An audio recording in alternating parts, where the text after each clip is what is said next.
Continuando con nuestro tema, anteriormente habíamos visto las características de los compuestos iónicos. Hoy vamos a continuar viendo las características de los compuestos covalentes.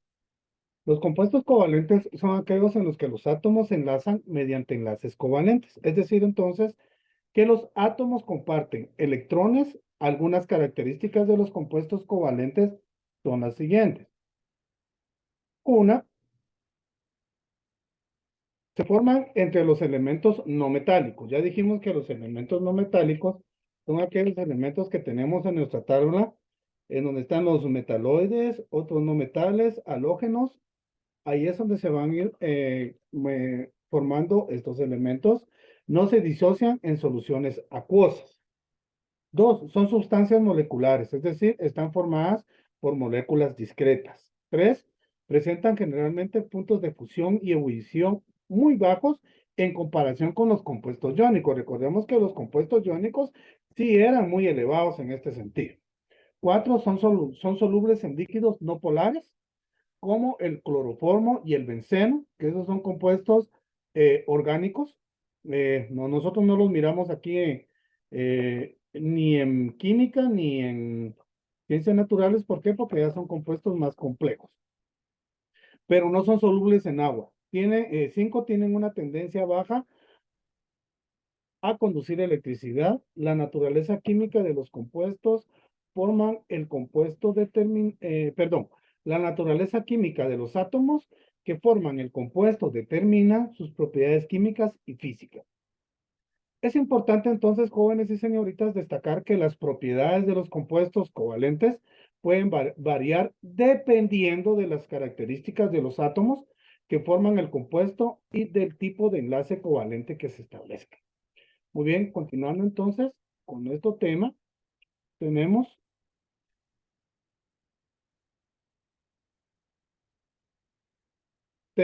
a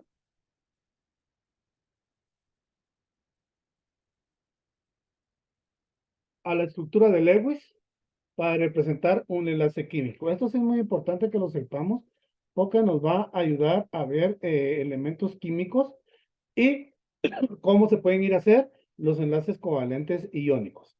La estructura de Lewis es una representación gráfica que se utiliza para mostrar los enlaces químicos entre átomos. En esta representación, los electrones de valencia que se dibujan como puntos o líneas alrededor de los átomos, indicando la forma en que se comportan los electrones.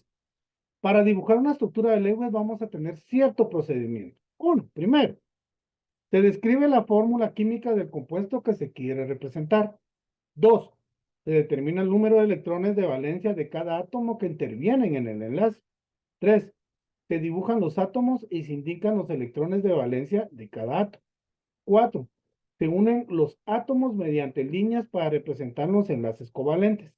Y cinco, se completan los octetos de los átomos o duetos en el caso de hidrógeno mediante el reparto de los electrones restantes. Cuando estamos hablando de la regla del octeto, estamos diciendo que en el último nivel hay 8 electrones. Es importante también tener en cuenta que no siempre se pueden cumplir todas las reglas del octeto en la estructura de Lewis. En algunos casos, los átomos pueden tener más o menos de 8 electrones de valencia.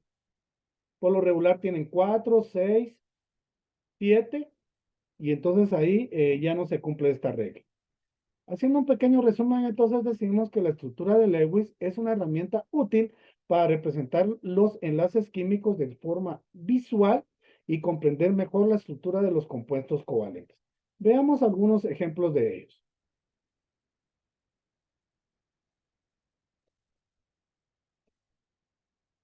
Aquí tenemos uno de los ejemplos. Se pueden dar cuenta, el hidrógeno tiene 1, el litio tiene 1, el sodio 1 y el potasio 1. Si nosotros nos podemos ir a nuestra tabla periódica, ahí es donde nos vamos a dar cuenta de estos átomos. Como por ejemplo, si ustedes se pueden dar cuenta, en el hidrógeno tenemos un 1, que ese es el número de valencia. Se le llama símbolo valencia. Ese es el número de la valencia. El sodio 1, potasio 1, ya en el belirio, si ustedes se pueden dar cuenta, ya hay 2, igual que el magnesio, el calcio y la plata. La plata también tiene 2. La plata, si ustedes se pueden dar cuenta, la tenemos en el número. em, ahorita les digo, la plata está en el número 79. La plata tiene 2 y 1. Luego tenemos al boro. El boro es un metaloide. El boro tiene 3. Ahí están los 3 puntitos. El aluminio tiene 3. El galio tiene 3. El indio tiene 3 y 1. Pero si se pueden dar cuenta, aquí solo tenemos 3.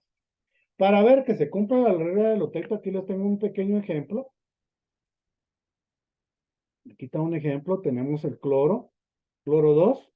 Si se pueden dar cuenta, el cloro tiene 2, 4, 6 y 7 electrones de valencia.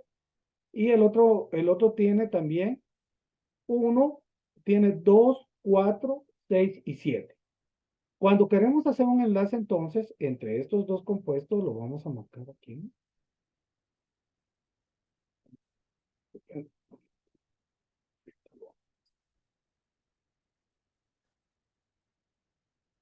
¿Ah? Si queremos hacer un enlace entre estos dos compuestos, lo hacemos aquí de la siguiente manera. Miren, ¿en dónde va a estar el enlace? El enlace va a estar entonces entre entre estos dos, miren, entre estos dos para que se cumpla la regla del octeto. Entonces ya tendríamos 2, 4, 6, 8 electrones, 2, 4, 6 y 8 electrones. Entonces sí se está cumpliendo la regla del octeto. Muy bien, continuemos. Luego tenemos predicciones de fórmulas químicas utilizando números de oxidación. A los números de oxidación no se vayan a hacer bolas ustedes, son las valencias. La predicción de fórmulas químicas utilizando números de oxidación es una herramienta útil para determinar la composición y la estructura de los compuestos que se forman mediante enlaces iónicos. El número de oxidación, también conocido como estado de oxidación, es una medida de la capacidad de un átomo para aceptar, perder y compartir electrones durante una reacción química.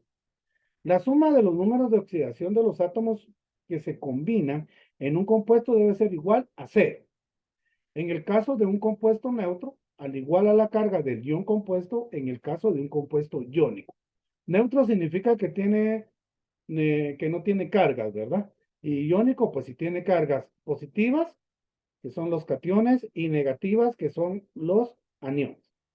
Para predecir la fórmula química de un compuesto, vamos a utilizar el número de oxidación. Se debe seguir algún procedimiento.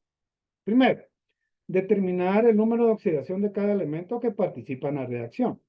Segundo, balancear la carga negativa de los iones para que la suma de las cargas positivas y las cargas negativas sea igual a 0. Porque si no es igual a 0, significa que está mal esa fórmula. Escribir los símbolos de los iones utilizando los subíndices. No dije índices, sino que los subíndices apropiados para balancear la carga. Simplificar la fórmula si es posible. Cuando se simplifica una fórmula significa que los números son pares, no impares. Es importante tener en cuenta que la predicción de la fórmula química de un compuesto utilizando números de oxidación es solo una guía y no siempre se puede aplicar en la práctica debido a la complejidad de las reacciones químicas. Cuando estamos hablando de complejidad, recordemos que hay compuestos que no se pueden mezclar. Y la presencia de variables que puedan afectar la formación del compuesto. Muy bien, continuamos. Ahora tenemos el fundamento de la nomenclatura química. ¿Cómo es que vamos a hacer nuestras fórmulas químicas? Es un conjunto de reglas que se utilizan para nombrar los compuestos químicos de manera sistemática y unívoca. Su objetivo es permitir la identificación y la comunicación de los diferentes compuestos químicos de forma clara y precisa en el ámbito científico. La nomenclatura química se basa en ciertos fundamentos importantes. Uno de ellos es el hecho de que los compuestos químicos se forman a partir de átomos. ¿Y de qué átomos estamos hablando? De los átomos de nuestra tabla periódica. Ahí están los átomos de nuestra tabla periódica, los cuales pueden unirse mediante enlaces químicos que son covalentes o iónicos, y están los mixtos también, para formar distintas moléculas y estructuras. Por ejemplo, tenemos el agua. El agua está formado por 2 moléculas de hidrógeno y una de oxígeno. Dos átomos de hidrógeno se unen mediante enlaces covalentes con un átomo de oxígeno. ¿Quién es mayor? El oxígeno. Entonces al oxígeno se le unen las dos moléculas de hidrógeno para formar el agua. Otro fundamento de la nomenclatura química es el conocimiento de la composición química de los compuestos, es decir, de la forma en que se combinan los átomos para formar las moléculas. La fórmula química en un compuesto indica la proporción en que se encuentran los distintos átomos que forman la nomenclatura. Por ejemplo, la fórmula química del cloruro de sodio, que es la sal, indica que por cada átomo de sodio hay un átomo de cloro. La nomenclatura química también se basa en asignación de nombres de los distintos compuestos químicos, que es el tema que vamos a ver a continuación, los cuales se rigen por ciertas reglas sistemáticas. Estos nombres permiten la identificación única de un compuesto, incluso si una estructura es compleja o si hay varios compuestos que comparten la misma fórmula química. En resumen, entonces, el fundamento de la nomenclatura química radica en la comprensión de la composición y la estructura molecular de los compuestos químicos, así como en la aplicación de reglas sistemáticas para la asignación de nombres unívocos y estandarizados a estos compuestos. Viendo entonces los fundamentos de la nomenclatura química, vamos a ver las reglas para nombrar los compuestos en dos sistemas, en el sistema Stokes y estequiométrico. También hay otro sistema que es el sistema tradicional o convencional, pero ese acá ya no mucho se utiliza. Existen distintas reglas para nombrar compuestos en los sistemas de nomenclatura Stokes y estequiométricos. Nomenclatura Stokes. Este sistema de nomenclatura utiliza números romanos para indicar el número de oxidación. ¿Qué número de oxidación estamos hablando? La valencia que va a tener el elemento de un catión metálico. Catión, recordemos que es positivo, que combina con un anión no metálico. El anión es negativo. Por ejemplo, para el compuesto del hierro y el cloro, el número de oxidación del hierro es el 3, por lo que se utiliza el número romano 3 y su nombre como lo dice, que es el cloruro de hierro 3. ¿Quién va primero entonces? El anión y luego el metal. En este sistema los aniones no metálicos se nombran con la terminación uro. Uro, si se pueden dar cuenta, cloruro. Nomenclatura estequiométrica. Este sistema de nomenclatura utiliza prefijos numéricos griegos para indicar el número de átomos de cada elemento de la molécula. Por ejemplo, para el compuesto fósforo 4, oxígeno 10, se utiliza el prefijo tetra. ¿Por qué tetra? Porque tenemos 4 moléculas de fósforo. Para indicar que hay 4 átomos de fósforo y el prefijo deca para indicar que hay 10 átomos de oxígeno. Entonces se nombra como tetraóxido de tetrafósforo. En este sistema, los aniones no metálicos se nombran utilizando la terminación O.